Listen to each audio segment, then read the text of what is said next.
ನಮ್ಮ ಹಿರಿಯರು ಹೇಳ್ತಾ ಇದ್ದಾರೆ, ಕೃಷ್ಣಂ ವಂದೇ ಜಗದ್ಗುರುಂ.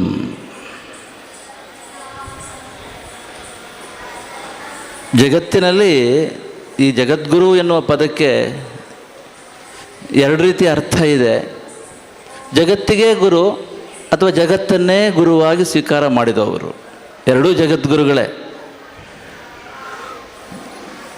ಜಗತ್ತಿಗೆ ಗುರು ಅಂತ ಎಲ್ಲರೂ ಒಪ್ಕೊಳ್ತಾರ ಅಂತ ಕೇಳಿದರೆ ಸ್ವಲ್ಪ ಕಷ್ಟ ಸಾಧ್ಯವಾದ ವಿಚಾರ. ಎಲ್ಲರಿಗೂ ಸಮಾನವಾಗಿ ಅನ್ವಯ ಆಗೋದಿಲ್ಲ ಆ ಒಂದು ವಿಷಯ.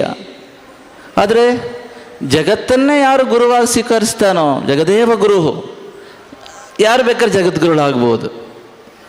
ಆದರೆ ಮೊದಲನೇ ಅರ್ಥದಲ್ಲಿ ಜಗತ್ತಿಗೆ ಗುರು, ಇದು ಯಾರಿಗೆ ಸಂಪೂರ್ಣವಾಗಿ ಅನ್ವಯ ಆಗುತ್ತೆ ಅಂತಂದರೆ ನಮ್ಮ ಕೃಷ್ಣ ಪರಮಾತ್ಮನಿಗೆ ಸಂಪೂರ್ಣವಾಗಿ ಅನ್ವಯ ಆಗುತ್ತದೆ. ಯಾಕಾಗಿ ಅಂತ ನೀವು ಪ್ರಶ್ನೆ ಮಾಡ್ಬೋದು. ಅವರ ಶಾಸ್ತ್ರ categorically says that Shrikrishna is the only world's teacher. ಯಾಕೆ ಅಂತ ಕೇಳಿದರೆ, ಶ್ರೀಕೃಷ್ಣ ಪರಮಾತ್ಮ ಸಮನ್ವಯದ ಸಾಕಾರ ಮೂರ್ತಿಯಾಗಿದ್ದಾನೆ ಜಗತ್ತಿಗೆ. ಜಗತ್ತಿನ ಎಲ್ಲ ಉಪಾಸನಾ ವಿಧಿಗಳನ್ನು, ಎಲ್ಲ ಆರಾಧನಾ ಕ್ರಮಗಳನ್ನು, ಎಲ್ಲ ಪೂಜಾ ಪದ್ಧತಿಗಳನ್ನು, ಎಲ್ಲ ನಂಬಿಕೆಗಳನ್ನು ಕೃಷ್ಣ ಪರಮಾತ್ಮ ಪೋಷಣೆ ಮಾಡ್ತಾ ಇದ್ದಾನೆ. ಯೋ ಯೋ ಯಾಂ ಯಾಂ ತನುಂ ಭಕ್ತಃ ಶ್ರದ್ಧೆಯಾರ್ಚಿತುಮಿಚ್ಛತಿ ತಸ್ಯ ತಸ್ಯಾಚಲಾಂ ಶ್ರದ್ಧಾಂ ತಾಮೇವ ವಿದಧಾಮ್ಯಹಂ. ಕೃಷ್ಣ ಪರಮಾತ್ಮ ಹೇಳ್ತಾ ಇದ್ದಾನೆ ಇಲ್ಲಿ, ಈ ಜಗತ್ತಿನ ಯಾವ ಯಾವ ಭಕ್ತನು ಯಾವ ಯಾವ ಉಪಾಸನಾ ಮಾರ್ಗಗಳನ್ನು ಪಾಲನೆ ಮಾಡ್ತಾ ಇರುತ್ತಾನೋ, ಈ ಜಗತ್ತಿನ ಯಾವ ಯಾವ ಭಕ್ತರಿಗೆ ಯಾವ ಯಾವ ಉಪಾಸನಾ ಮಾರ್ಗದಲ್ಲಿ ಶ್ರದ್ಧೆ ಇರ್ತದೋ, ಆಯಾಯ ಭಕ್ತರಿಗೆ ಆಯಾಯ ಉಪಾಸನಾ ಮಾರ್ಗದಲ್ಲೇ ಶ್ರದ್ಧೆಯು ಅಧಿಕವಾಗುವಂತೆ ನಾನೇ ಅನುಗ್ರಹಿಸುತ್ತೇನೆ. ಇಲ್ಲಿ ಕೃಷ್ಣ ಪರಮಾತ್ಮ ಯಾವುದೇ ಮಾರ್ಗವನ್ನು ನಿರಾಕರಿಸಿಲ್ಲ. ಯಾವ ಉಪಾಸನಾ ಮಾರ್ಗ ಅಥವಾ ಆರಾಧನಾ ಪದ್ಧತಿ ಪೂಜಾ ಕ್ರಮಗಳನ್ನು ಕಡೆಗಣಿಸಿಲ್ಲ. ಯಾವುದನ್ನು ನಿಕೃಷ್ಟ ಅಂತ ಹೇಳ್ತಾನೂ ಇಲ್ಲ, ಯಾವುದನ್ನು ನಿಷ್ಪ್ರಯೋಜಕ ಅಂತ ಕೂಡ ಹೇಳ್ತಾ ಇಲ್ಲ. ಎಲ್ಲವನ್ನು ಸಮನ್ವಯ ದೃಷ್ಟಿಕೋನದಿಂದ ಇಟ್ಟುಕೊಂಡು ಯಾವ್ಯಾವ ಮಾರ್ಗದಲ್ಲಿ ಈ ಜಗತ್ತಿನ ಯಾವ ಯಾವ ಭಕ್ತರಿಗೆ ಯಾವ ಯಾವ ಉಪಾಸನಾ ಮಾರ್ಗದಲ್ಲಿ ಶ್ರದ್ಧೆ ಇರ್ತದೋ, ಆಯಾಯ ಭಕ್ತರಿಗೆ ಆಯಾಯ ಉಪಾಸನಾ ಮಾರ್ಗದಲ್ಲೇ ಶ್ರದ್ಧೆಯು ಅಧಿಕವಾಗುವಂತೆ ನಾನೇ ಅನುಗ್ರಹಿಸುತ್ತೇನೆ ಅಂತ ಹೇಳ್ತಕ್ಕಂಥ ಅಭಯವನ್ನು ಇಡೀ ಜಗತ್ತಿಗೆ ಕೃಷ್ಣ ಪರಮಾತ್ಮ ಕೊಡ್ತಾ ಇದ್ದಾನೆ. ಆದ್ದರಿಂದ ಎಲ್ಲರನ್ನೂ ಜೋಡಿಸಿಕೊಂಡು ಮುನ್ನಡೆಯತಕ್ಕಂತಹ ಒಂದು ಸಮನ್ವಯ ಮಾರ್ಗವನ್ನು ಜಗತ್ತಿಗೆ ಕೃಷ್ಣ ಪರಮಾತ್ಮ ತೋರಿಸ್ಕೊಡ್ತಾ ಇದ್ದಾನೆ. ಜಗತ್ತಿನಲ್ಲಿ ಅನೇಕ ಮತಗಳಿದ್ದಾವೆ. ಅವರಲ್ಲಿ ಹೇಳ್ತಾ ಇದ್ದಾರೆ, ನಮ್ಮ ಮತವೇ ಸರಿ, ನಮ್ಮ ಮಾರ್ಗವೇ ಸರಿ, ಬೇರೆ ಮಾರ್ಗಗಳು ಇಲ್ಲ. ಆದರೆ ಕೃಷ್ಣ ಪರಮಾತ್ಮನ ವಿಶಿಷ್ಟತೆ ಏನಂತ ಕೇಳಿದರೆ, ಯಾವ ಮಾರ್ಗದಲ್ಲಿ ನೀವು ಮುಂದೆ ನಡೀತಾ ಇದ್ದರೂ ಕೂಡ ಆ ಮಾರ್ಗದಲ್ಲೇ ಶ್ರದ್ಧೆಯು ದೃಢವಾಗುವಂತೆ ನಾನೇ ಅನುಗ್ರಹಿಸುತ್ತೇನೆ ಅಂತ ಹೇಳ್ತಕ್ಕಂತಹ ಒಂದು ವಿಶಾಲವಾದ ಮನೋಭಾವವನ್ನು, ಆ ಸಮನ್ವಯ ದೃಷ್ಟಿಕೋನವನ್ನು, ಆ ಸಮಷ್ಟಿ ಹಿತಚಿಂತನೆ ಇರತಕ್ಕಂತಹ ಆ ಒಂದು ಹೃದಯ ವಿಶಾಲತೆಯನ್ನು ನಾವು ಭಗವಂತನಲ್ಲಿ ಕಾಣಬಹುದಾಗಿದೆ. ಆದ್ದರಿಂದ ಕೃಷ್ಣ ಪರಮಾತ್ಮನನ್ನು ನಾವು ಮೊದಲೇ ಹೇಳಿದಂತೆ ಕೆಲವು ಮತಗಳಿದೆ, I am the way, I am the truth, I am the life, no one can come to father expect through me.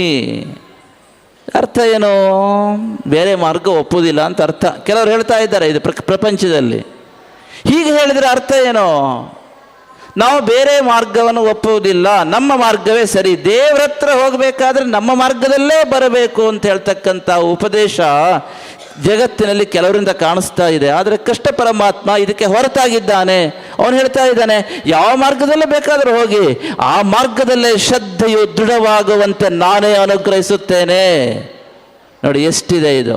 ಆದ್ದರಿಂದ ಇಂತಹ ಮಹೋನ್ನತವಾದ ಸಂದೇಶವನ್ನು ಪ್ರಪಂಚದ ಎಲ್ಲ ಮಾನವರು ಪರಸ್ಪರ ಪ್ರೀತಿ ವಿಶ್ವಾಸಗಳಿಂದ, ಸ್ನೇಹ ಸೌಹಾರ್ದಗಳಿಂದ, ಶಾಂತಿ ಸಮಾಧಾನಗಳಿಂದ ಎಲ್ಲರೂ ಅವರವರ ನಂಬಿಕೆಯಲ್ಲಿ ಶ್ರದ್ಧೆ ಇಟ್ಟುಕೊಂಡು ಆ ಗುರಿಯಡಿಗೆ ಸಾಕ್ತಕ್ಕಂತಹ, ಸತ್ಯ ದರ್ಶನ ಮಾಡ್ತಕ್ಕಂತಹ ಆ ಮಾರ್ಗವನ್ನು ಕೃಷ್ಣ ಪರಮಾತ್ಮ ಪೋಷಣೆ ಮಾಡ್ತಾ ಇದ್ದಾನೆ.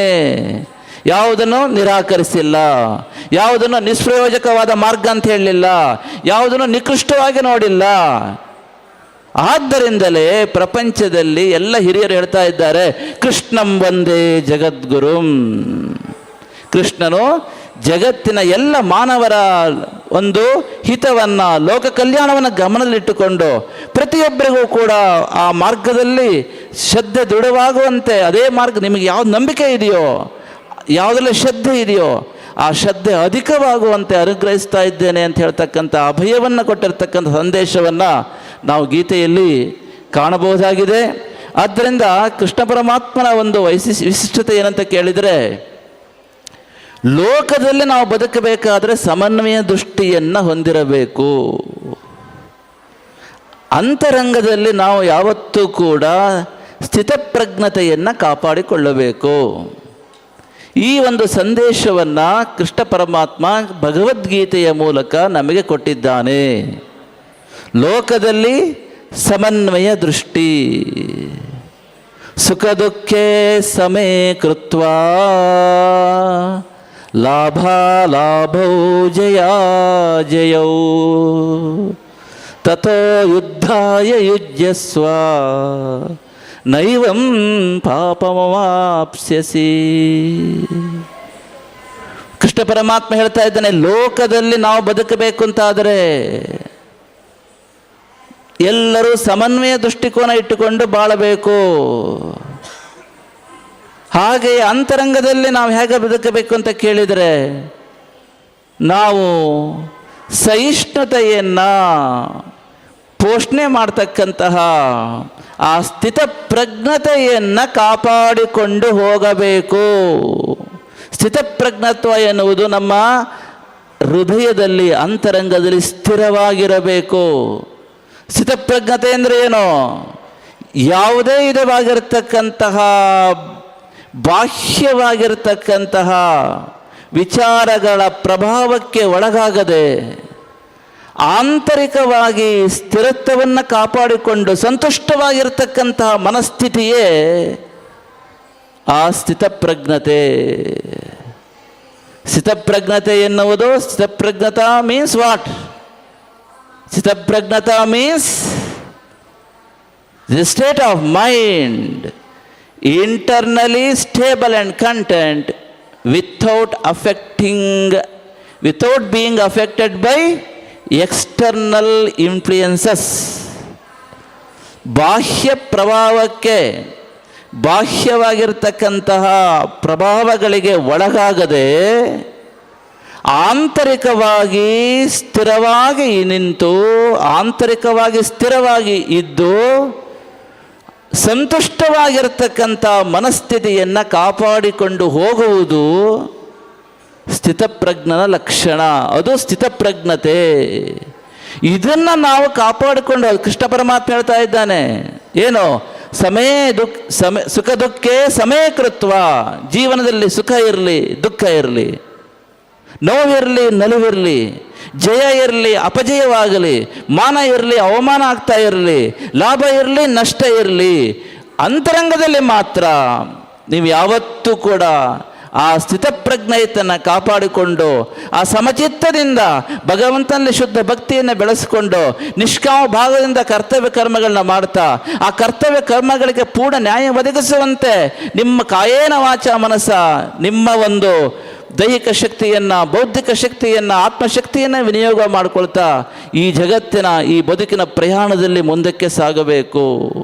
ಹೊರಗೆ ಸಮನ್ವಯ ದೃಷ್ಟಿಕೋನ ಇರಬೇಕು, ಒಳಗೆ ಅಂತರಂಗದಲ್ಲಿ ಸ್ಥಿತಪ್ರಜ್ಞತೆ ಇರಬೇಕು. ಏನೇ ಅಪ್ ಆ್ಯಂಡ್ ಡೌನ್ಸ್ ಬರಲಿ, ಜೀವನದಲ್ಲಿ ದೊಡ್ಡ ದೊಡ್ಡ ಕೆಲಸ ಹಮ್ಮಿಕೊಂಡಾಗ ಸಾಕಷ್ಟು ನೋವುಗಳನ್ನ ಅನುಭವಿಸಬೇಕಾಗತ್ತೆ, ಸಾಕಷ್ಟು ಟೀಕೆಗಳನ್ನ ಅನುಭವಿಸಬೇಕಾಗತ್ತೆ, ಎಷ್ಟೋ ಕಷ್ಟ ನಷ್ಟಗಳು ಬರ್ತದೆ. ಆದರೆ ವಿಚಲಿತರಾಗಬಾರದು. ನಾವು ಉದಾತ್ತವಾದ ಒಂದು ಚಿಂತನೆ ಹೊಂದಿರತಕ್ಕಂತಹ, ಶ್ರೇಷ್ಠವಾದ ಮೌಲ್ಯವನ್ನು ಹೊಂದಿರತಕ್ಕಂತಹ, ಲೋಕ ಕಲ್ಯಾಣವನ್ನು ಬಯಸ್ತಕ್ಕಂತಹ ಉನ್ನತ ಗುರಿ ಇಟ್ಟುಕೊಂಡು ಆ ಗುರಿಯೆಡೆಗೆ ನಿರಂತರವಾಗಿ ಸಾಗಬೇಕು. ಎಷ್ಟೇ ಹೊರಗಡೆ ಏನಾದರೂ ಕೂಡ ಒಳಗಿನ ಆ ಸ್ಥಿತಪ್ರಜ್ಞತೆಯನ್ನು ಕಾಪಾಡಿಕೊಂಡು ನಾವು ಸಮನ್ವಯ ದೃಷ್ಟಿಕೋನ ಇಟ್ಟುಕೊಂಡು ಮುಂದಕ್ಕೆ ಸಾಗಿದಾಗ ಬದುಕಿನಲ್ಲಿ ಯಶಸ್ಸನ್ನು ಸಾಧಿಸಬಹುದು ಎನ್ನುವುದನ್ನು ನಮಗೆ ಭಗವದ್ಗೀತೆ ಅತಿ ಸ್ಪಷ್ಟವಾಗಿ ತಿಳಿಸಿಕೊಡ್ತಾ ಇದೆ. ಆದ್ದರಿಂದ ಪ್ರಪಂಚದಲ್ಲಿ ಎಷ್ಟೇ ಏರುಪೇರು ಇರಬಹುದು, ನಾವು ಹೇಳ್ತಾ ಇರ್ತೇವೆ ಯಾವತ್ತಕ್ಕಷ್ಟೇ, ಬಡತನವ ಬಿಗಿದಪ್ಪಿ ಇಳೆಗೆ ನೀಳಿದರು ಹೃದಯ ಶ್ರೀಮಂತಿಕೆಯ ಎಂದೆಂದು ತೊರೆಯದಿರೋ. ಬಡತನವ ಬಿಗಿದಪ್ಪಿ ಇಳೆಗೆ ನೀಳಿದರು ಹೃದಯ ಶ್ರೀಮಂತಿಕೆಯ ಎಂದೆಂದು ತೊರೆಯದಿರೋ. ಏರಿಳಿತದ ಈ ಬಾಳು ದೇವರಿರುತ್ತೇರೆನುತ ಏರಿಳಿತದ ಈ ಬಾಳು ದೇವರಿರುತ್ತೇರೆನುತ ಸತ್ಪಥದಿ ಸಾಗುತ್ತಿರು ಸಚ್ಚಿದಾನಂದ. ಸತ್ಪಥದಿ ಸಾಗುತ್ತಿರು ಸಚ್ಚಿದಾನಂದ. ಬಡತನವ ಬಿಗಿದಪ್ಪಿ ಇಳೆಗೆ ನೀಳಿದರು ಹೃದಯ ಶ್ರೀಮಂತಿಕೆಯ ಎಂದೆಂದು ತೊರೆಯದಿರು. ಹೊರಗೆ ಏನು ಬೇಕಾರಾಗಲಿ ಪ್ರಪಂಚದಲ್ಲಿ, ಒಳಗೆ ಮಾತ್ರ ಆ ಪವಿತ್ರತೆಯನ್ನು, ಆ ಚಿತ್ತಶುದ್ಧಿಯನ್ನು, ಆ ಮನಸ್ಸಿನ ಒಂದು ಸ್ಥಿರತೆಯನ್ನು, ಆ ಸಂತುಷ್ಟ ಮನೋಭಾವವನ್ನು ಕಾಪಾಡಿಕೊಂಡು ನಾವು ಹೋಗಬೇಕು. ಬದುಕಿನಲ್ಲಿ ಏರಿಳಿತ ಸಹಜ, ಆದರೆ ಕೃಷ್ಣ ಪರಮಾತ್ಮ ಹೇಳ್ತಾ ಇದ್ದಾನೆ, ಯಾವುದೇ ಕಾರಣಕ್ಕೂ ಹೊರಗೆ ಸಮನ್ವಯ ದೃಷ್ಟಿಕೋನ ಇರಲಿ. ಪ್ರಪಂಚ ದ್ವಂದ್ವಮಯವಾಗಿದೆ. ಜೀವನದಲ್ಲೂ ಕೂಡ ದ್ವಂದ್ವಗಳು ಬರ್ತದೆ, ಏರಿಳಿತ ಇರ್ತದೆ, ಕಷ್ಟ ನಷ್ಟ ಬರ್ತದೆ, ಲಾಭ ಅಥವಾ ನಷ್ಟ ಆಗ್ತದೆ, ಸುಖ ದುಃಖ ಇರ್ತದೆ, ಆರೋಗ್ಯ ಅನಾರೋಗ್ಯ ಇರ್ತದೆ. ಬದುಕಿನಲ್ಲಿ ಏರುಪೇರು ಸಹಜ. ಎಲ್ಲ ಸಮಯದಲ್ಲಿ ಒಂದೇ ರೀತಿ ಇರುವುದಿಲ್ಲ ಬದುಕು. ನಾವು ಬದುಕನ್ನು ಯಾವತ್ತು ವಾಸ್ತವಿಕ ದೃಷ್ಟಿ ನೋಡಬೇಕು. ಯಾರು ಜೀವನ ವಾಸ್ತವಿಕ ದೃಷ್ಟಿ ನೋಡ್ತಾರೋ ಅವರು ಹೆಚ್ಚು ಸುಖಮಯವಾಗಿರ್ತಕ್ಕಂಥ, ಆನಂದಮಯವಾಗಿರ್ತಕ್ಕಂಥ ಬದುಕನ್ನು ಬಾಳ್ತಾರೆ. ಆದ್ದರಿಂದ ಕೃಷ್ಣ ಪರಮಾತ್ಮ ಹೇಳ್ತಾ ಇದ್ದಾನೆ, ಹೊರಗೆ ಸಮನ್ವಯ ದೃಷ್ಟಿ, ಒಳಗೆ ಸ್ಥಿತಪ್ರಜ್ಞತೆ, ಇದೆರಡನ್ನು ಕಾಪಾಡಿಕೊಂಡ್ರೆ ಜೀವನದಲ್ಲಿ ಅತ್ಯುನ್ನತವಾದದ್ದನ್ನು ನಾವು ಸಾಧಿಸಿ ತೋರಿಸಬಹುದು. ಅದಕ್ಕೆ ನಾವು ಹೇಳ್ತಾ ಇದ್ದೇವೆ, ಬಡತನವ ಬಿಗಿದಪ್ಪಿ ಇಳೆಗೆ ನೀಳಿದರು. ಎಷ್ಟೇ ಬಡತನ ಇರಬಹುದು, ಮನುಷ್ಯನಿಗೆ ಎರಡು ರೀತಿಯ ಶ್ರೀಮಂತಿಕೆ ಇರುತ್ತದೆ. ಒಂದು ಬಾಹ್ಯ ಶ್ರೀಮಂತಿಕೆ, ಇನ್ನೊಂದು ಅಂತರಂಗದ ಶ್ರೀಮಂತಿಕೆ. ಯಾವುದು ಹೆಚ್ಚು ಅಂತ ನೀವು ಕೇಳಬಹುದು. ಯಾವುದು ಹೆಚ್ಚು? ಬಾಹ್ಯ ಶ್ರೀಮಂತಿಕೆ ಹೆಚ್ಚು, ಅಂತರಂಗದ ಶ್ರೀಮಂತಿಕೆ ಹೆಚ್ಚು ಅಂತ ಕೇಳಿದರೆ, ಮೇಲ್ನೋಟಕ್ಕೆ ನೋಡಿದರೆ ಬಾಹ್ಯ ಶ್ರೀಮಂತಿಕೆಯೇ ಹೆಚ್ಚು. ಆದರೆ ವಾಸ್ತವಿಕವಾಗಿ ನೋಡಿದರೆ, ಆ ಪಾರಮಾರ್ಥಿಕ ದೃಷ್ಟಿಯಿಂದ ನೋಡಿದರೆ, ಭಗವಂತನ ದೃಷ್ಟಿಯಿಂದ ನೋಡಿದರೆ, ಮನುಷ್ಯನಿಗೆ ಬೇಕಾಗಿದ್ದು ಹೆಚ್ಚು ಅಂತರಂಗದ ಶ್ರೀಮಂತಿಕೆ. ಯಾಕೆ ಅಂತ ಕೇಳಿದ್ರೆ ನೋಡಿ, ಬಾಹ್ಯ ಶ್ರೀಮಂತಿಕೆ ಜಾಸ್ತಿ ಇದೆ, ಆದರೆ ಅಂತರಂಗ ಶ್ರೀಮಂತಿಕೆ ಕಡಿಮೆ ಇದೆ ಅಂತ ಆದರೆ ಅವನ ಬಾಹ್ಯ ಶ್ರೀಮಂತಿಕೆ ಎಂದಿಗೂ ಸಮಾಜಕ್ಕೆ ಉಪಯೋಗ ಆಗುವುದಿಲ್ಲ. ಅದು ಕೇವಲ ತನಗಾಗಿ, ಹೆಚ್ಚು ಅಂತಂದರೆ ತನ್ನ ಕುಟುಂಬಕ್ಕಾಗಿ ಸೀಮಿತವಾಗಿ ಉಪಯೋಗ ಆಗ್ತದೆ. ಒಂದು ವೇಳೆ ಬಾಹ್ಯ ಶ್ರೀಮಂತಿಕೆ ಇಲ್ಲ, ಅಂತರಂಗದ ಶ್ರೀಮಂತಿಕೆ ಚೆನ್ನಾಗಿದೆ ಅಂತಂದರೆ ಆ ವ್ಯಕ್ತಿ ತನ್ನ ಸೀಮಿತವಾಗಿರ್ತಕ್ಕಂಥ ಚೌಕಟ್ಟಿನ ಒಳಗೆ ಕನಿಷ್ಠ 4 ಜನರ ಬದುಕಿಗೆ ಬೆಳಕಾಗುವಂತೆ ಬಾಳ್ತಾ ಇರ್ತಾನೆ. ಆದ್ದರಿಂದ ಬಾಹ್ಯ ಶ್ರೀಮಂತಿಕೆ, ಆಂತರಿಕ ಶ್ರೀಮಂತಿಕೆ ಎರಡೂ ಇದ್ದರೆ ತುಂಬ ಸಂತೋಷ, 1000ಕ್ಕೆ ಒಬ್ಬರಿಗೆ ಇರ್ತದೆ. ಆದರೆ ಎರಡೂ ಕೂಡ ಬರಬೇಕಾದ್ರೆ ದೇವರ ಅನುಗ್ರಹ ಬೇಕು. ಆದರೆ ವಾಸ್ತವಿಕ ದೃಷ್ಟಿಯಿಂದ ದೇವರ ಅನುಗ್ರಹ ಪಡ್ಕೊಳ್ಬೇಕು ಅಂತಾದರೆ, ಲೋಕ ಕಲ್ಯಾಣ ಆಗಬೇಕು ಅಂತಾದರೆ, ಯಾಕೆ ಬಾಹ್ಯ ಶ್ರೀಮಂತಿಕೆ ಚೆನ್ನಾಗಿದೆ, ಆಂತರಿಕ ಶ್ರೀಮಂತಿಕೆ ಶೂನ್ಯವಾಗಿದೆ ಅಂತಂದರೆ ಆ ವ್ಯಕ್ತಿಯಿಂದ ಸಮಾಜಕ್ಕೆ ನಷ್ಟವೂ ಆಗತ್ತೆ. ಸ್ವಾರ್ಥಕ್ಕಾಗಿ ಅವನು ಬಾಹ್ಯ ಶ್ರೀಮಂತಿಕೆ ಜಾಸ್ತಿ ಇರೋದರಿಂದ ಆ ಬಾಹ್ಯ ಶ್ರೀಮಂತಿಕೆಯ ಪ್ರಭಾವದಿಂದ ಸಮಾಜಕ್ಕೆ ಅನರ್ಥವಾಗ್ತಕ್ಕಂಥ ಕಾರ್ಯವನ್ನು ಅವರು ಮಾಡಲಿಕ್ಕೂ ಕೂಡ ಹಿಂದೆ ಮುಂದೆ ನೋಡುವುದಿಲ್ಲ. ಆದ್ದರಿಂದ ಹಿರಿಯರು ಸ್ಪಷ್ಟವಾಗಿ ಹೇಳ್ತಾ ಇದ್ದಾರೆ, ಅಂತರಂಗದ ಶ್ರೀಮಂತಿಕೆಯೇ ನಿಜವಾದ ಶ್ರೀಮಂತಿಕೆ. ಅದೇ ನಮ್ಮನ್ನು ದೇವರ ಹತ್ರ ಕೊಂಡೊಯ್ತಕ್ಕಂಥದ್ದು, ಅದೇ ದೇವರಿಗೆ ಪ್ರೀತಿ ಪಾತ್ರ ಆಗುವ ನಾವು ಬಾಳುವಂತೆ ಮಾಡುವಂಥದ್ದು. ಆದ್ದರಿಂದ ಬಡತನವ ಬಿಗಿದಪ್ಪಿ ಇಳೆಗೆ ನೀಳಿದರು ಹೃದಯ ಶ್ರೀಮಂತಿಕೆಯ ಎಂದೆಂದು ತೊರೆಯದಿರು. ಬಾಹ್ಯ ಶ್ರೀಮಂತಿಕೆ ಸಂಪಾದನೆ ಮಾಡುವುದು ಕಷ್ಟ ಅನಿಸ್ಬೋದು, ಮನಸ್ಸಿಟ್ಟಿರೋದು ಆಗುತ್ತೆ. ಆದರೆ ಅಂತರಂಗ ಶ್ರೀಮಂತಿಕೆಯನ್ನು ಸಂಪಾದನೆ ಮಾಡ್ಕೊಳ್ಳೋದು ಕಷ್ಟ ಇಲ್ಲ. ನಮ್ಮ ಪುರುಷ ಪ್ರಯತ್ನಕ್ಕೆ ಅದು ಸಿಗುವಂಥದ್ದು. ನಾವು ಚೆನ್ನಾಗಿರಬೇಕು ಅಂತಂದರೆ ಮನಸ್ಸು ಮಾಡಿದರೆ ಆಗ್ತದೆ. ಆದ್ದರಿಂದ ಇದು ಎಲ್ಲರಿಗೂ ಸಾಧ್ಯವಾಗುತ್ತಂತಹ ವಿಚಾರ. ಆದ್ದರಿಂದ ಅಂತರಂಗದ ಶ್ರೀಮಂತಿಕೆ, ಬಾಹ್ಯ ಶ್ರೀಮಂತಿಕೆ ಹೊರಗಿನ, ಕೃಷ್ಣ ಪರಮಾತ್ಮ ಹೇಳಿದಾಗೆ ಹೊರಗಿನ ಪರಿಸರ ಯಾವುದೇ ರೀತಿ ಇರಲಿ, ಬಡತನ ಇರ್ಬೋದು ಅಥವಾ ಉದ್ಯೋಗ ಇಲ್ಲದೆ ಇರ್ಬೋದು, ಅನಾರೋಗ್ಯ ಇರ್ಬೋದು, ಮಾರ್ಗದರ್ಶನದ ಕೊರತೆ ಇರ್ಬೋದು, ಮತ್ತೊಂದಿರ್ಬೋದು, ಇನ್ನೊಂದಿರ್ಬೋದು, ಜೀವನದಲ್ಲಿ ಆ ಏರುಪೇರುಗಳು ಇದ್ದರೂ ಸಹ ಒಳಗಿನ ಶ್ರೀಮಂತಿಕೆಯನ್ನು ಕಂಡುಕೊಂಡು ನಾವು ಆ ಒಳಗಿನ ಶ್ರೀಮಂತಿಕೆಯನ್ನು ಹೆಚ್ಚಿಸಿಕೊಂಡು ಬದುಕಬೇಕು. ಯಾಕೆ ಅಂತ ಕೇಳಿದರೆ, ಪರಮಾತ್ಮ ಅಂತರ್ಯಾಮಿಯಾಗಿ ನಮ್ಮೊಳಗೆ ಇದ್ದಾನೆ. ನಮ್ಮ ದೇಹವನ್ನು, ಇಂದ್ರಿಯಗಳನ್ನು, ಮನಸ್ಸನ್ನು, ಬುದ್ಧಿಯನ್ನು, ಅಹಂಕಾರವನ್ನು, ಚಿತ್ತವನ್ನು, ಪ್ರಾಣವನ್ನು ಪ್ರತಿಕ್ಷಣವೂ ಬೆಳಗ್ತಾ ಇದ್ದಾನೆ. ಆದ್ದರಿಂದ ಅದಕ್ಕೆ ಹೇಳ್ತಾ ಇದ್ದೇವೆ, ಏರಿಳಿತದ ಈ ಬಾಳು ದೇವರಿರುತ್ತೇರೆನುತ. ರಥಬೀದಿಯಲ್ಲಿ ಕೃಷ್ಣ ಪರಮಾತ್ಮ ರಥೋತ್ಸವ ಮಾಡ್ಕೊಂಡು ಹೋಗ್ತಾ ಇದ್ದಾರೆ ಅಂದ್ಕೊಳ್ಳಿ. ನಾವೇನು ಮಾಡ್ತೇವೆ? ಚೆನ್ನ ತೊಳೆದು ಹೂ ಹಾಕಿ ರಂಗೋಲಿ ಇಟ್ಟು ಶುದ್ಧ ಮಾಡ್ತೀವಲ್ವಾ? ಅದೇ ರೀತಿಯಲ್ಲಿ ಜೀವನ ಅಂತ ಹೇಳ್ತಕ್ಕಂಥ ಈ ಪ್ರಯಾಣದಲ್ಲಿ ಆ ಪರಮಾತ್ಮ ತೇರಿನೊಳಗೆ ಕೂತಿದ್ದಾನೆ, ಮೂರ್ತಿಯಾಗಿ, ಉತ್ಸವ ಮೂರ್ತಿಯಾಗಿ ನಮ್ಮೊಳಗೆ ಕೂತಿದ್ದಾನೆ, ಅಂತರ್ಯಾಮಿಯಾಗಿ. ಆ ಭಾವನೆ ಇಟ್ಟುಕೊಂಡು ನಾವು ಹೇಗೆ ಮುಂದಕ್ಕೆ ಹೋಗಬೇಕು ಅಂತ ಕೇಳಿದರೆ ನಾವು ಹೇಳ್ತಾ ಇದ್ದೇವೆ, ಏರಿಳಿತದ ಈ ಬಾಳು ದೇವರಿರುತ್ತೇರೆನುತ ಸತ್ಪಥದಿ ಸಾಗುತ್ತಿರು ಸಚ್ಚಿದಾನಂದ. ಆ ಸತ್ಪಥದಲ್ಲಿ ಸಾಗುವಾಗ ದೇವರ ಮುಂದಕ್ಕೆ ಹೋಗ್ತಾ ಇದ್ದಾರೆ ರಥಬೀದಿಯಲ್ಲಿ ಅಂತ ಆದರೆ ಎಷ್ಟು ಚೆನ್ನಾಗಿ ನಾವು ದಾರಿನ ಶುದ್ಧ ಮಾಡ್ತೇವೆ. ಅದೇ ರೀತಿಯಲ್ಲಿ ಈ ಜೀವನದ ಪ್ರಯಾಣದಲ್ಲಿ ನಿರಂತರವಾಗಿ ಆ ದೇವರ ಮೂರ್ತಿಯನ್ನು ನಮ್ಮ ಹೃದಯದಲ್ಲಿ ಇಟ್ಕೊಂಡಿದ್ದೀವಲ್ಲ ನಾವು, ಅಂತರ್ಯಾಮಿಯಾಗಿ. ಆದ್ದರಿಂದ ನಾವು ಕೂಡ ಸತ್ಪಥದಲ್ಲಿ ಸಾಗಿದಾಗ, ಆ ಹೃದಯ ಶ್ರೀಮಂತಿಕೆಯನ್ನು ಕಾಪಾಡಿಕೊಂಡು ಮುಂದಕ್ಕೆ ಸಾಗಿದಾಗ ನಮ್ಮ ಜೀವನ ಹಸನವಾಗುತ್ತೆ, ನಮ್ಮ ಜೀವನ ಗುರಿಯನ್ನು ಮುಟ್ಟುತ್ತೆ. ಅದು ಕೃಷ್ಣ ಪರಮಾತ್ಮನಿಗೆ ಅತ್ಯಂತ ಪ್ರೀತಿಯನ್ನು ಉಂಟು ಮಾಡ್ತಕ್ಕಂಥ ಜೀವನ ಆಗುತ್ತೆ. ಆದ್ದರಿಂದ ಕೃಷ್ಣ ಪರಮಾತ್ಮ ನಮಗೆ ಸ್ಪಷ್ಟವಾಗಿ ಹೇಳ್ತಾ ಇದ್ದಾನೆ, ಏನಂತ ಕೇಳಿದರೆ, ನಾವು ಹೊರಗೆ ಮಾತ್ರ ಸಮನ್ವಯತೆಯನ್ನು ಕಾಪಾಡಿಕೊಳ್ಬೇಕು. ಎಲ್ಲರನ್ನೂ ಜೋಡಿಸ್ಕೊಂಡು, ಎಲ್ಲರನ್ನೂ ಪ್ರೀತಿ ಮಾಡ್ತಾ, ಎಲ್ಲರನ್ನೂ ಆಧರಿಸ್ತಾ, ಎಲ್ಲ ಮಾರ್ಗಗಳನ್ನು ಕೂಡ ಗೌರವಿಸ್ತಾ, ನಮ್ಮ ಮಾರ್ಗವನ್ನು ಶ್ರದ್ಧೆಯಿಂದ ಪಾಲಿಸುತ್ತಾ ಸಮನ್ವಯದ ಸಾಕಾರ ಮೂರ್ತಿಗಳಾಗಿರಬೇಕು. ಹೊರಗೆ ನಾವು ಹೇಗಿರಬೇಕು ಅಂತ ಕೇಳಿದರೆ, ಎಷ್ಟೇ ಪೆಟ್ಟು ಬೀಳಲಿ, ನೋವು ಬೀಳಲಿ, ಏನೇ ಆಗಲಿ, ಯಾರೇ ಏನು ಹೇಳಲಿ, ಯಾವುದಕ್ಕೂ ತಲೆ ಕೆಡಿಸ್ಕೊಳ್ಳದೆ ನಾವು ಗುರಿ ಇಟ್ಟುಕೊಂಡು ಕೃಷ್ಣ ಪರಮಾತ್ಮನ ಕೆಲಸ ಅಂತ ಹೇಳ್ಕೊಂಡು ಅದರಿಗೆ ಸಾಗ್ತಾ ಇರಬೇಕು.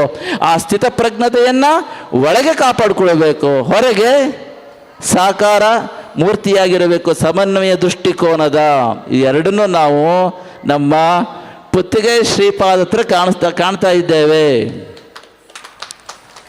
ಅವರು ಹೊರಗೆ ಸಮನ್ವಯದ ಸಾಕಾರ ಮೂರ್ತಿಯಾಗಿ ಕಾಣಿಸ್ತಾ ಇದ್ದಾರೆ, ಒಳಗೆ ಅಷ್ಟೇ ಆ ಸ್ಥಿತಪ್ರಜ್ಞತೆಯನ್ನು ಉಳಿಸಿಕೊಂಡು ಏನು ಶ್ರೀಕೃಷ್ಣನ ಕಾರ್ಯ ಮಾಡಬೇಕೋ ಅದನ್ನು ಅತ್ಯಂತ ಶ್ರದ್ಧೆಯಿಂದ ಆ ಗುರಿಯೆಡೆಗೆ ಸಾಗಲಿಕ್ಕೆ ಏನೇನು ಬೇಕೋ ಆ ಛಲ, ಆತ್ಮವಿಶ್ವಾಸ, ಶುದ್ಧ ಭಕ್ತಿ, ಪರಮಾತ್ಮನಲ್ಲಿ ಸಂಪೂರ್ಣ ಶರಣಾಗತಿ, ಆ ಕರ್ತವ್ಯ ನಿಷ್ಠೆ, ಆ ತತ್ಪರತೆ ಎಲ್ಲವನ್ನು ಉಳಿಸಿಕೊಂಡು ಒಳಗೆ ಆ ಸ್ಥಿತಪ್ರಜ್ಞತೆಯನ್ನು ಕಾಪಾಡಿಕೊಂಡು ಆ ಹೊರಗೆ ಆ ಸಮನ್ವಯದ ಸಾಕಾರ ಮೂರ್ತಿಯಾಗಿ ಈ ಒಂದು ಜಗತ್ತಿಗೆ ಕೃಷ್ಣ ಪರಮಾತ್ಮ ಹೇಳಿದ್ದಾನೆ, ಕೃಷ್ಣಂ ಒಂದೇ ಜಗದ್ಗುರುಂ.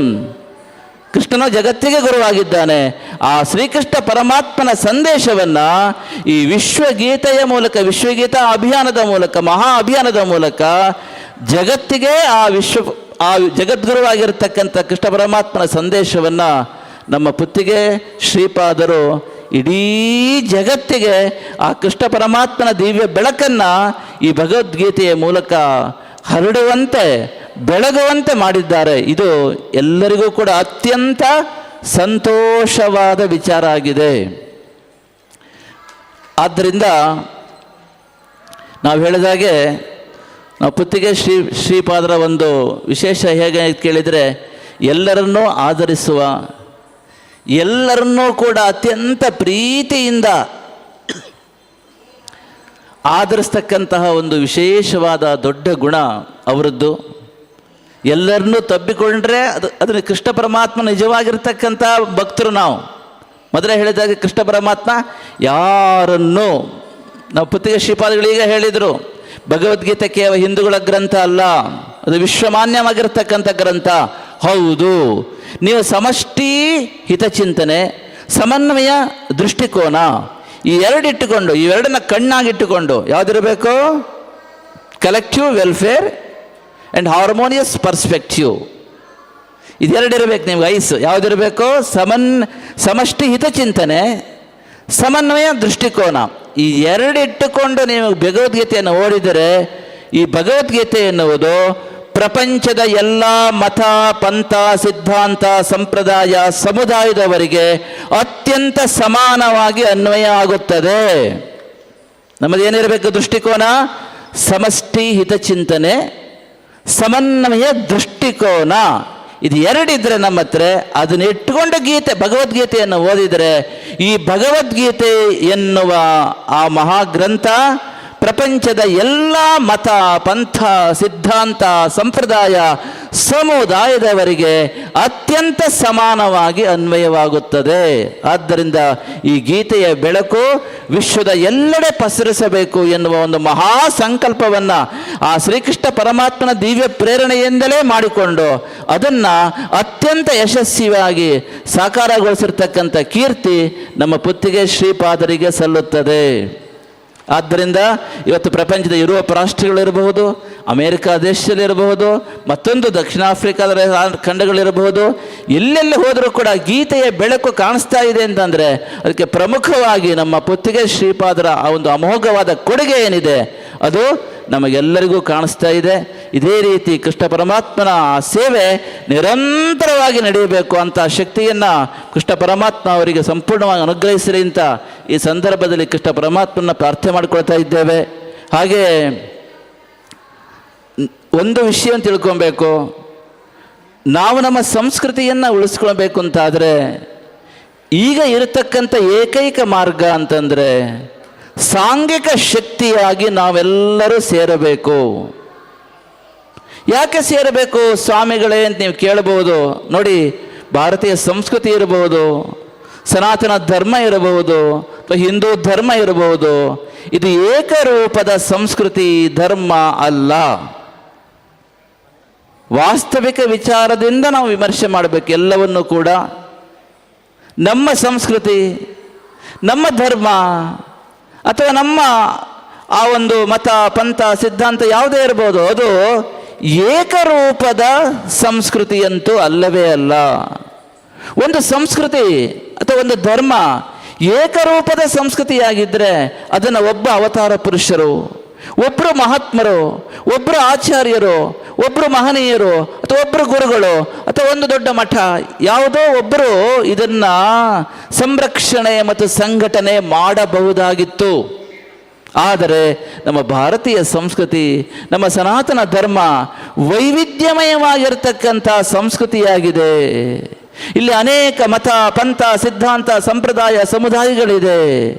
ಆದ್ದರಿಂದ ಇದು ಏಕರೂಪ ಸಂಸ್ಕೃತಿ ಅಲ್ಲ. ಆದ್ದರಿಂದ ಇದು ಯಾವುದೇ ಒಬ್ಬ ಅವತಾರ ಪುರುಷರು, ಒಬ್ಬ ಆಚಾರ್ಯರು, ಒಬ್ಬ ಮಹಾತ್ಮರು, ಒಬ್ಬರು ತತ್ವಜ್ಞಾನಿಗಳು ಇವರಿಂದ ಅಥವಾ ಒಂದು ಮಠ ಇವರಿಂದ ಈ ಸಂಸ್ಕೃತಿಯನ್ನು ಕಾಪಾಡಲು ಸಾಧ್ಯವಿಲ್ಲ. ಇದು ವಾಸ್ತವಿಕ ಸತ್ಯ.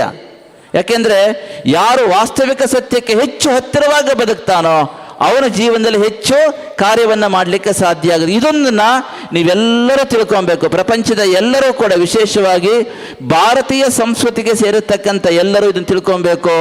ಭಾರತೀಯ ಸಂಸ್ಕೃತಿ ಇಸ್ ಎ ಮಲ್ಟಿ ಡೈವರ್ಸಿಫೈಡ್ ಸಂಸ್ಕೃತಿ. ವಾಟ್ ಈಸ್ ಭಾರತೀಯ ಸಂಸ್ಕೃತಿ? ಭಾರತೀಯ ಸಂಸ್ಕೃತಿ ಇದೆ ಸಂಸ್ಕೃತಿ that originated and evolved in the Sacred land of Bharat. Bharat ದೇಶದಲ್ಲಿ ಜನಿಸಿ ಪುಣ್ಯ ಭೂಮಿಯಾಗಿರತಕ್ಕಂತಹ, ಪವಿತ್ರ ಭೂಮಿಯಾಗಿರ್ತಕ್ಕಂತಹ ಮಾತೃಭೂಮಿಯಾಗಿರ್ತಕ್ಕಂಥ ಈ ಭಾರತ ದೇಶದಲ್ಲಿ ಜನಿಸಿ ವಿಕಾಸವಾದ ಸಂಸ್ಕೃತಿ ನಮ್ಮ ಭಾರತೀಯ ಸಂಸ್ಕೃತಿ. ಈ ಭಾರತೀಯ ಸಂಸ್ಕೃತಿಯ ಸಾಕಾರ ಮೂರ್ತಿಯೇ ಭಗವಾನ್ ಶ್ರೀಕೃಷ್ಣ ಪರಮಾತ್ಮ. ಅದಕ್ಕೆ ಭಗವದ್ ಹೇಳಿದ್ದು, ಎಲ್ಲ ಮಾರ್ಗಗಳನ್ನು ಪೋಷಣೆ ಮಾಡ್ತೇನೆ ನಾನು, ಯಾವುದು ನಿಕೃಷ್ಟವಾದ ನಿಷ್ಪ್ರಯೋಜಕವಾದ ಅಥವಾ ಯಾವುದು ಕೂಡ ಯಾವ ಮಾರ್ಗವನ್ನು ನಿರಾಕರಿಸಿಲ್ಲ. ಯಾಕೆ ಅಂತ ಕೇಳಿದರೆ, ಕೃಷ್ಣ ಪರಮಾತ್ಮ ಸಮನ್ವಯ ದೃಷ್ಟಿಕೋನದಿಂದ ಜಗತ್ತಿಗೆ ಉಪದೇಶವನ್ನು ಮಾಡ್ತಾ ಇದ್ದಾನೆ. ಆದ್ದರಿಂದ ಭಾರತೀಯ ಸಂಸ್ಕೃತಿ ಅಂತ ಹೇಳ್ತಕ್ಕಂಥದ್ದು ಬಹುರೂಪ ಸಂಸ್ಕೃತಿ. ಆದ್ದರಿಂದ ಇದನ್ನು ನಾವು ಒಬ್ಬರು ಮಹಾತ್ಮರು, ಒಬ್ಬರು ತತ್ವಜ್ಞಾನಿಗಳು, ಒಬ್ಬರು ಆಚಾರ್ಯ ಪುರುಷರು ಬಂದು ಕಾಪಾಡ್ತಾರೆ ಅಂತ ಯೋಚನೆ ಮಾಡಿದರೆ ಅದು ದೊಡ್ಡ ತಪ್ಪಾಗತ್ತೆ. ಹಾಗಾದರೆ ಇದನ್ನು ಯಾಕೆ ಕಾಪಾಡ್ಕೊಳ್ಬೇಕು? ಕಾಪಾಡಿಕೊಳ್ಳಿಕ್ಕೆ ಒಂದೇ ಒಂದು ಮಾರ್ಗ ಇದೆ, ಅದು ಸಾಂಘಿಕ ಶಕ್ತಿಯಾಗಿ ನಾವೆಲ್ಲರೂ ಒಟ್ಟಾಗಿ ನಿಂತಾಗ ಮಾತ್ರ ಭಾರತೀಯ ಸಂಸ್ಕೃತಿಯನ್ನು ನಾವು ಕಾಪಾಡಿಕೊಳ್ಳಬಹುದು, ಸನಾತನ ಧರ್ಮವನ್ನು ನಾವು ಕಾಪಾಡಿಕೊಳ್ಳಬಹುದು. ಅದಕ್ಕೆ ಕೃಷ್ಣ ಪರಮಾತ್ಮ ಹೇಳಿರ್ತಕ್ಕಂಥ ಸಮನ್ವಯ ದೃಷ್ಟಿ ನಮಗೆ ಎಲ್ಲರಿಗೂ ಕೂಡ ಅತ್ಯಗತ್ಯವಾಗಿ ಬೇಕಾಗಿದೆ. ಈ ದೃಷ್ಟಿಕೋನ ಇಟ್ಟುಕೊಂಡು ಭಾರತೀಯ ಸಂಸ್ಕೃತಿಗೆ ಸೇರಿದ ವಿಶ್ವಾದ್ಯಂತ ಇರುವ ಎಲ್ಲ ಸಮಾನ ಮನಸ್ಕ ಪೂಜ್ಯ ಸಂತರು ನಾವು ಮೂರು ಈ ಒಂದು ಭಾರತೀಯ ಸಂತ ಮಹಾಪರಿಷತ್ತನ್ನು ದೈವಿಕ ಪ್ರೇರಣೆಯಿಂದ ಪ್ರಾರಂಭ ಮಾಡಿದ್ದಾರೆ. ಇದು ಯಾವ ಮಠದ ಪರಿಷತ್ತು ಅಲ್ಲ, ಯಾವ ಸಂಪ್ರದಾಯ ಸಿದ್ಧಾಂತದ ಪರಿಷತ್ತು ಅಲ್ಲ. ಇದು ಹೇಗೆ ಅಂತ ಕೇಳಿದರೆ ನೋಡಿ, ಎಲ್ಲರ ಹತ್ರ ಒಂದು ಕೋಲು ಇರ್ತದೆ, ಕೋಲು ದೊಣ್ಣೆ. ನಾವು ಅದಕ್ಕೆ ಅದರ ಸೀಮಿತವಾದ ಉಪಯೋಗ ಇದೆ. ಆದರೆ ಯಾರಾದರೂ ಬೇಕಾದ್ರೆ ಗಟ್ಟಿ ಮಾಡಿದ್ರೆ ಮುರಿದು ಹೋಗುತ್ತೆ. ಆದರೆ ಆ ಎಲ್ಲ ಕೋಲುಗಳನ್ನ ಸಂಗ್ರಹಿಸಿ ಒಂದು ದೃಢವಾಗಿರ್ತಕ್ಕಂಥ ಹಗ್ಗದಿಂದ ಸುತ್ತಿದರೆ ಅದನ್ನು ಯಾರೂ ಮತ್ತೆ ಅದನ್ನು ಮುಟ್ಲಿಕ್ಕೆ ಆಗುವುದಿಲ್ಲ. ಹೌದಾ? ಒಂದು 10 ಕೋಲಿದೆ ಅಂದ್ಕೊಳ್ಳಿ, 10 ಕೋಲು ಒಬ್ಬರೊಬ್ಬರಿದ್ದಾಗ ಯಾರು ನೀವು ಕೋಲಿಂದ ನಿಮಗೆ ತುಂಬ ಉಪಯೋಗ ಇರ್ತದೆ, ಸಹಜವಾಗಿ ಇರ್ತದೆ. ಆದರೆ ಆ ಕೋಲನ್ನು ಯಾರು ಬೇಕಾದರೂ ಮುರಿದು ಹಾಕ್ಬೋದು. ಆದರೆ 10 ಕೋಲನ್ನು ಸೇರಿಸಿ ಒಂದು ಒಳ್ಳೆ ದಾರದಿಂದ, ಒಳ್ಳೆ ಹಗ್ಗದಿಂದ ದೃಢವಾಗಿ ಅದನ್ನು ಕಟ್ಟಿದರೆ ಮತ್ತೆ ಆ 10 ಕೋಲನ್ನು ಯಾರೂ ಮುಟ್ಲಿಕ್ಕೆ ಸಾಧ್ಯ ಇಲ್ಲ. ಆ ದಾರ ಇದೆ ನೋಡಿ, ದೃಢವಾದ ಹಗ್ಗ, ಅದೇ ನಮ್ಮ ಎಲ್ಲ ಸಾಂಘಿಕ ಶಕ್ತಿಯಾಗಿ ಹೊರಹೊಮ್ಮಿರ್ತಕ್ಕಂತಹ ಭಾರತೀಯ ಸಂತ ಮಹಾಪರಿಷತ್ತು. ಈ ಭಾರತೀಯ ಸಂತ ಮಹಾಪರಿಷತ್ತು ಎನ್ನುವುದು ವಿಶ್ವಾದ್ಯಂತ ಇರುವ ಭಾರತೀಯ ಸಂಸ್ಕೃತಿಗೆ ಸೇರಿದ ಎಲ್ಲ ಸಮಾನ ಮನಸ್ಕ ಪೂಜ್ಯ ಸಂತರ ಅತ್ಯಂತ ವ್ಯವಸ್ಥಿತವಾದ ಒಂದು ಮಹಾ ಒಕ್ಕೂಟ ಆಗಿದೆ. ಸುಮಾರು 1,500 ಪೀಠಾಧಿಪತಿಗಳು ಈ ಒಂದು ಮಹಾಪರಿಷತ್ತಲ್ಲಿದ್ದಾರೆ. ವಿಶ್ವಾದ್ಯಂತ ಅಂತ ಹೇಳುವಾಗ ಎಲ್ಲರೂ ಬರ್ತಾರಲ್ಲಿ. ವೈದಿಕ, ವೈಷ್ಣವ, ಶೈವ, ಶಾಕ್ತ, ಆಗಮ, ವೀರಶೈವಲಿಂಗಾಯತ, ಜೈನ, ಬೌದ್ಧ, ಸಿಖ್ ಇವರೆಲ್ಲರನ್ನು ಸೇರಿಸಿ ಈ ಮಹಾ ಒಕ್ಕೂಟ ರಚನೆಯಾಗಿದೆ.